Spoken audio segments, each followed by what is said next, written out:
Welcome back. Welcome back. This is our one-on-one conversation for this morning, and we have joining us on set somebody that's becoming more and more of a common face here at Open Your Eyes and a greater Belize media. Of course, we're talking about Frederick Gordon III, and he is the chaplain over at the Belize Police Department. I also personally know that he's a pastor as well, Assemblies of God, right? Yeah. And he's also a musician. My brother, good morning. Blessing, good morning, Paul. It's a pleasure to have you here. How are you doing this morning? Blessed and highly favored, thank God for life and waking up. Every day you look and you see on the news or on different feeds that individuals are losing their life, but thank God for health and strength, and thank God for my son celebrating his 11th birthday yesterday. Yesterday? So, yeah. What's his name? Jaden Gordon, so Yes. big up to Jaden on his 11th birthday. Excellent. Happy belated birthday to you, Jaden. 11 years old. That's a huge milestone. First of all, let's start by you telling us a bit of your story. How is it that you grew up in the South Side, correct? South Side, Belize City, South Side youth. How did that journey bring you to pastorship and becoming a member of the Belize Police Department, becoming the chaplain of the Belize Police Department, and then expressing all that you have within you through music? Talk about your journey. For me, it's quite interesting because I had no idea I would be a police. My mindset was on joining the military in the US because I'm a dual citizen. Mm-hmm. I also expressed interest in becoming a pilot, that type of stuff at a young age, or becoming an engineer. Mm-hmm. So my mind wasn't anything towards clergy or becoming a pastor. To some extent, I would say police a little bit, but not that much, because I wanted to venture and do my own thing. My dad's a first generation police. He did 37 and a half years Wow. in the department and retired 6 years ago. So I grew up somewhat being around police my entire life, and I wanted to try something different. But when I was becoming older and I decided to get married, and I got married young. I got married at age 22. Was difficult to find a career path. I didn't want to just have a job for 6 months and then you get fired, etc. So I was looking at my options, and the most favorable one to me at the time was joining the Belize Police Department. At that time, I wasn't a pastor. I was just a junior leader in the church, and going about dealing with youths, and I guess that's why I love dealing with youths even up to now. Mm-hmm. And to help them to foster a relationship with Jesus and to break away the cycle. I heard Miss Matura speaking about it a while back, and just so that they could see what change looked like, bare face right in front of them. And I'm not an individual that would shy away from sharing my testimony, etc. And then in 2014, 2015, I started to venture into Bible school at the Assemblies of God Bible Institute. And it was there, transitioning from being an evangelist and sharing my testimony about womanizing and about fornication and, embedment in witchcraft. I heard her speaking earlier about the type of genres and music and so forth. And I decided that if I want to affect change, mm-hmm. praying to God and asking God, is this what you are calling me to? I then recognized that in order for me to step out of my comfort zone and do what God has called me to do, I must answer to the mandate, because we have an option not to answer right. as well. Let me just take a step back. As a young Southside youth, I refer to you as in that time. How difficult was it for you to embrace this faith in a circle or in a community where perhaps in some cases it was frowned upon, or young men that you were looking at were taking a different path, taking a different direction, perhaps the streets, and doing things that are contrary to that faith? How difficult was it for you? At times I had my own experiences with it, where you would be taken for granted. You would be judged according to your past, and that's with everybody that decides to transition and make this 180-degree turn in their life and go in the opposite direction. There were times when I was judged based on some of the things I have done, because even though you garner a relationship with Christ, you still have flaws. You still make mistakes, but it's not being done, it's staying done is the issue. And teaching young people that, hey, I might have caught in a fight or two, I might have said something I didn't want to say, I might have smoked a year or two into my relationship with God, I may have drunk and gotten drunk, I may have messed around in a couple of relationships type of thing. But if I could just get back up, if I could get back up, I could show individuals that they too can get up, and somebody has set the example for me. Another thing for me was to receive encouragement as I was encouraging them. Because a lot of times we are encouraging people, and I'm even talking from a law enforcement perspective, but who is encouraging us? Yeah. Who is the one that is there to say, you know what, man, I know other people might not be seeing you in the spotlight, but now I could be able to see you because I'm seeing the effort you're putting in and so forth. And to even discuss areas of trauma, abuse, I was talking to you guys 2 weeks ago about encountering molestation, all of these sort of things. And a lot of times males don't want to talk about this topic. Of course, it's a hard topic for men to talk about because it makes us vulnerable. It makes us look weak, and who wants to display weakness and vulnerability to that level, especially in public, right? And not only on that sphere, but when you are introduced to a relationship with Jesus and you start to serve Christ, you're classified as a wimp. You're seen as soft. You're seen as somebody that, oh, you can't have fun. The Christian life is boring. There is nothing for you to do. Oh, being out there, people don't judge me. I have a question for that. Where do you go where you're not judged? You're in a work environment and people look at you a certain way. They stereotype you based on your environment where you came from, and a lot of that happened on Southside. But I had to break away from all of these cultural mindsets and all of these barriers and generational patterns so that I could become the person I am, not on my own strength, but by God's grace. Talking about where do you go, at what point did you realize within the police department that there was a need for this sort of intervention that allowed you to, or inspired or motivated you to step up and say, hey, I want to offer myself as chaplain? That's one. And then two, when you consider this sort of strains that police officers go through, not only on the work, but all these long hours and the stressful job sometimes causes the home to break down and break apart. How do you even begin to crack the surface of that as a chaplain within the police department? So a two-part question, if you would. I'm big on transformation. The first reason why I decided to request to become the chaplain is that because I recognize broken people will break other people, and people that are locked up cannot unlock individuals. And I kept asking myself, we are taking care of the affairs of society, but who is helping us when we're doing that? Because it's like we're running a race, but we're wounded at the same time. Who is helping us to heal those wounds? Who is helping us to restore those broken relationships and so forth? And if you look at our laws, 70% of it came from the Bible or more. If you look at the preamble, it starts off with the supremacy of God.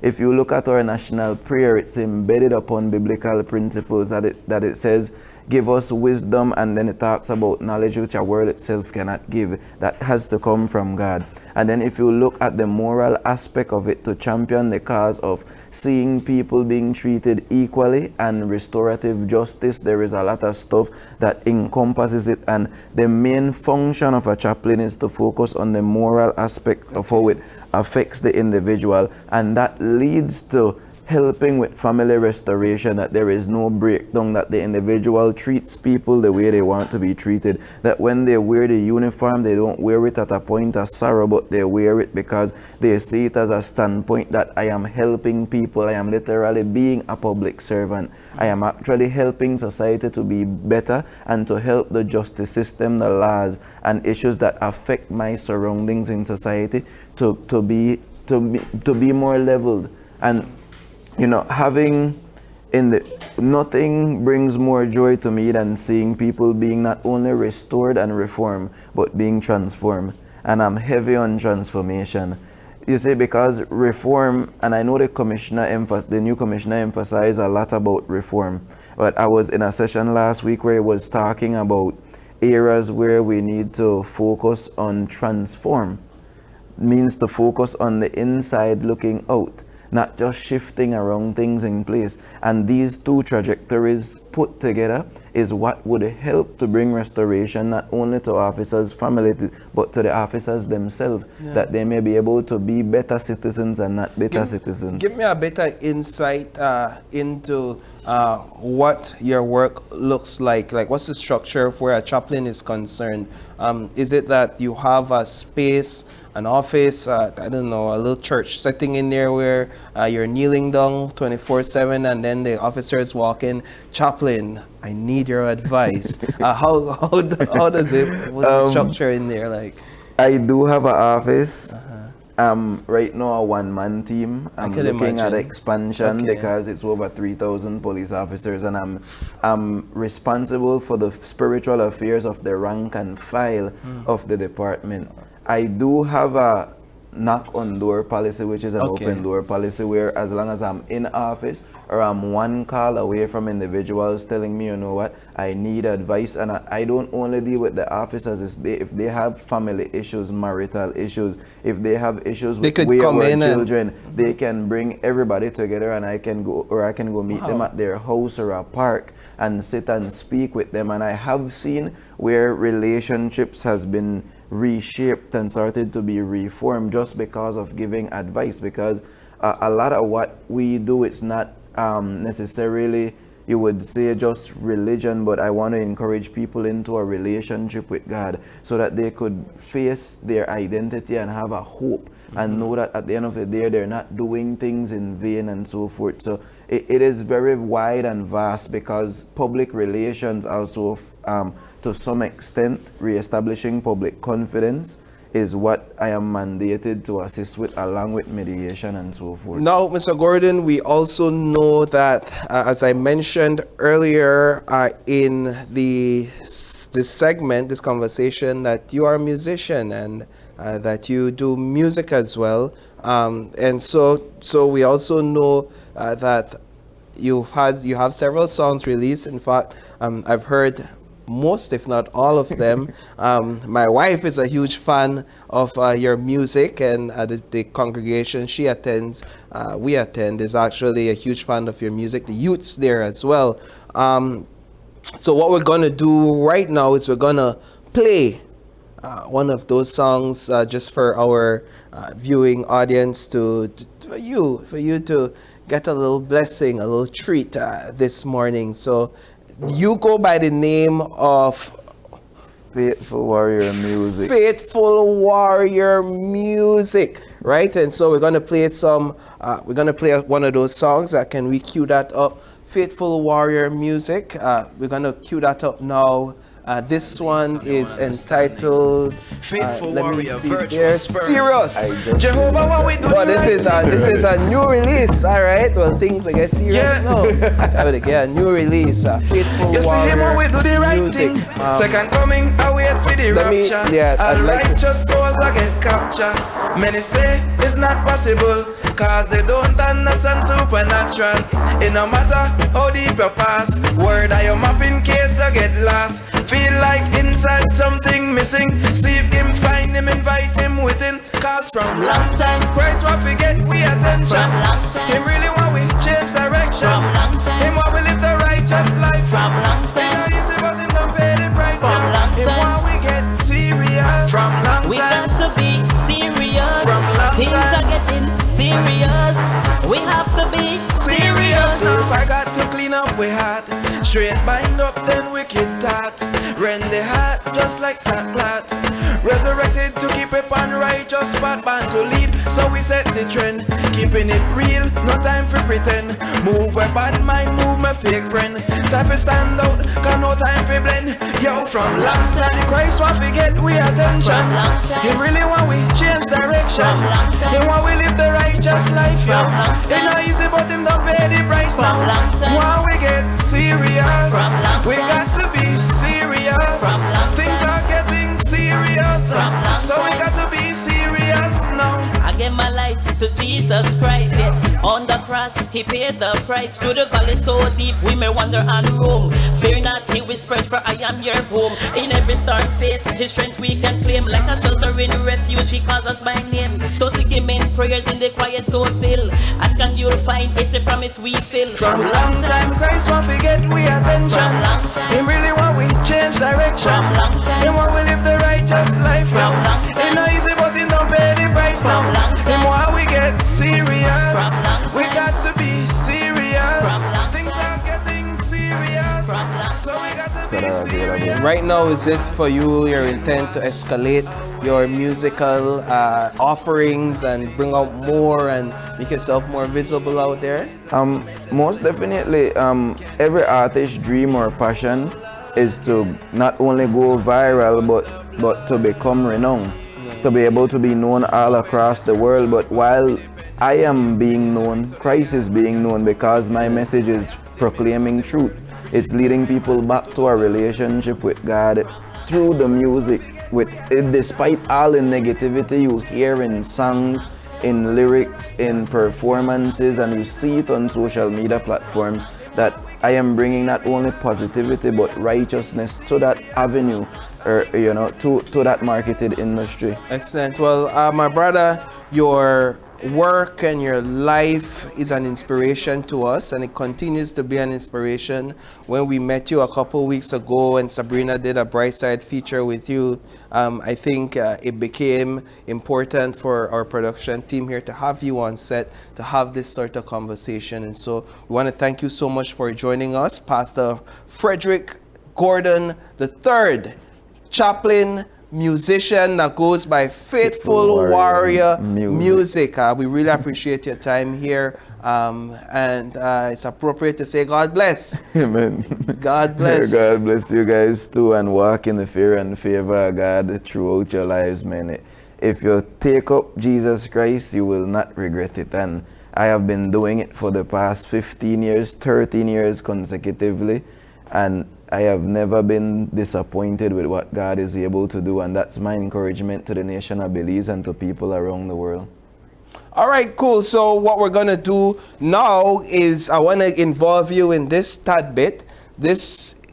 Every day we have a cultural phrase of the day, right? So I want to help me break down this cultural phrase.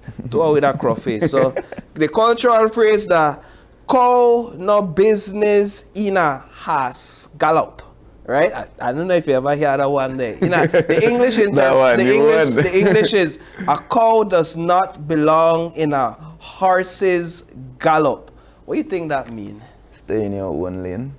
Stay in your own lane. It means mind your own business. Why? Well, you hit the nail on the head, because the meaning is mind your own business. Right, and so that's our cultural phrase of the day. Thank you once again, Mr. Gordon, for joining us on set. Blessings, and thanks for having me as well. Excellent. So we're going to take a quick break, and when we come back, we're going to have more. Open your eyes. Stay tuned.